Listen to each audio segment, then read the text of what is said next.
In any case, when I was 28, to make a long story short, some friends of mine gave me a copy of the Quran. And one night I was sitting in Diamond Heights, my apartment in Diamond Heights in San Francisco. I was working that time at the University of San Francisco. I was 27, 28 at that time, I can't remember. And I ran out of stuff to read, and I took this gift that my friends gave me and I began to read it. And I came to the first verse. Well, I opened the Quran, read the first page, then the second, and then very quickly, in the second surah, about 37 verses into the Quran, I came upon the story of mankind. And I have to admit, I read through it very quickly. It was about 9, 10 verses long, story of the first man and woman. And I recognized some of the details. It was similar to what I had learned when I was a child, but I noticed that there was something wrong. It was apparent to me that whoever authored this Quran, of course I wasn't a Muslim at the time, so I didn't have any idea who that was, whoever authored this Quran clearly did not understand the real meaning of the story. Because they had obviously gotten the details confused. They didn't even understand the whole purpose of the story.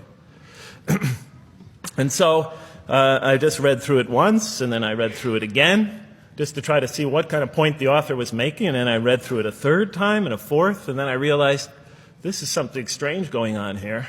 I'm going to read this much more carefully. I'm going to need to go through this story line by line, verse by verse, because it's obvious that the author is trying to bring out another point. And I wasn't quite sure what it was, but definitely he packs a lot of meaning into almost every word. And I thought the writer at least seems to have a great measure of brilliance. And so I'll try to sort of take you through what my experience was as quickly as I can. So I came to the 30th verse of the second surah, Surah Al-Baqarah, and it began like this.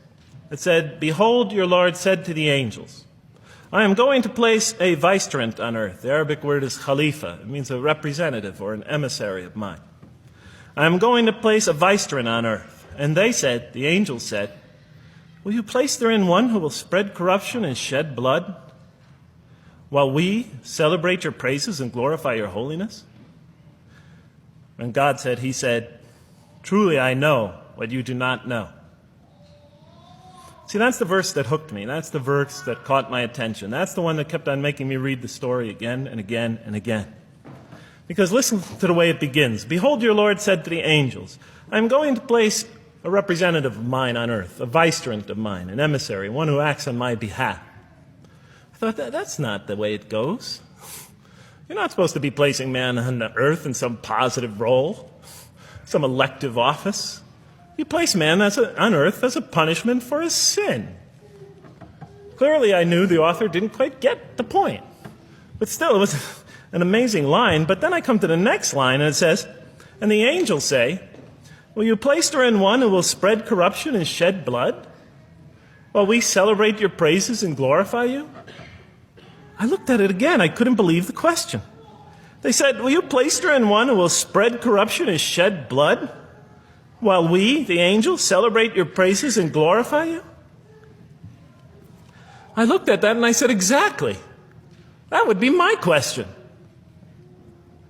Why would you create this being, supposedly for some positive role, when he's capable of doing tremendous wrongdoing? When he could spread corruption and shed much blood? Why would you create this violent and pernicious creature when you could create angels? As the angels clearly say, while we, the angels, celebrate your praises and glorify you. They're asking one of the most fundamental questions in the entire history of religion. Why create you, man, this utterly fallible creature, this creature who could rebel against God's will, who could do such tremendous wrongdoing, who could wreak havoc like no other creature on earth, when you can make them angels? And look where the question is being asked. It's being asked in heaven. It's almost like saying, look, why don't you just make them angels and be up here in heaven with us, Why don't you just make them angels, pop them into heaven, he's fine. Why would you put him on earth where he could feel distant from you, where he can work out his worst criminal tendencies, act them out, feeling somehow independent and apart from you and free to do whatever he wants? when you could just make them angels and put them in heaven and make them perfectly submissive to your will? I looked at that question and said, that's my question. I'm not even a single verse into the story of mankind, and there before me I see my question. That whole question, everything that I ever thought, everything that I ever experienced, everything that I ever knew was in that question. It was as if the author took my life and wanted to pick out exactly the right question to humiliate me, to provoke me, to anger me. Why create man, this most destructive and violent creature, when you could make them angels? And then look at the answer. And he said, God said, truly I know what you do not know. You know, in modern parlance, we would say, I know exactly what I'm doing. I read that and said, what? You know what you do not know? You know exactly what you're doing? Well, please inform me. Tell me what you're doing. Because, you know, I'm 28 years old and I haven't figured out it yet. And I have a lot of issues that I'm still dealing with that's connected to this question. You can't just get off that easy. You can't just tell me you know exactly what you're doing. Not after what I've been through. Not after you made me this way. And then I realized, of course, I was arguing with a God I didn't even believe in. And that would happen several times as I read through the Quran. And sometimes I would just get into so agitated by what I read, I'd start arguing with this voice that I'm reading before me, that's calling to me. So we turn to the next verse. Well, it turns out that the Quran just doesn't dismiss the question. It starts to answer it a little bit. And in the next verse it says, and he taught Adam, God taught Adam, the names of all things. And then he placed them before the angels and said, tell me their names if you are right. So this verse is clearly referring to the previous one. But notice what it says. Now, from my own background, I remember Adam naming things, but it wasn't connected to any answer to any philosophical question. But here, notice what it says. And he taught Adam the names of all things. And I realized already, just from the first verse, you got to read these verses very carefully because it's packed with a lot of symbolism and meaning.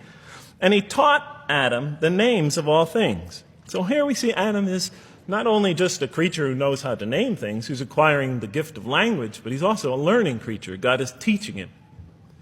Now right here, right in this verse, and it'll come even clearer in the subsequent verses, that the very first thing that the Quran is going to emphasize here is man's intellect. He is a learning creature. He is taught. And what is he taught? What is one of the great intellectual gifts he's given? In response to the angel's question, the gift of language. Because through language, mankind can not only learn, but he could learn things not only through his own experience, but he could learn things that other people have experienced of times and places that are hundreds, thousands of years and miles separated from him. And so that all our knowledge becomes cumulative. Every generation learning from the generation before it. I'm learning today from authors I read from other sides of the world that may have existed 2,000 years ago. And so we all contribute to our collective learning and knowledge. And so what I'll see later in the Quran, when the Quran will emphasize this again and again and again. Like in one verse it says, read in the name of your Lord who created. Created a man out of a tiny creature that clings. Read, it commands the reader. For your Lord is most bountiful. Why is he most bountiful? What great gift did he give you? For he taught man the use of the pen. And through it taught him what he otherwise could not know.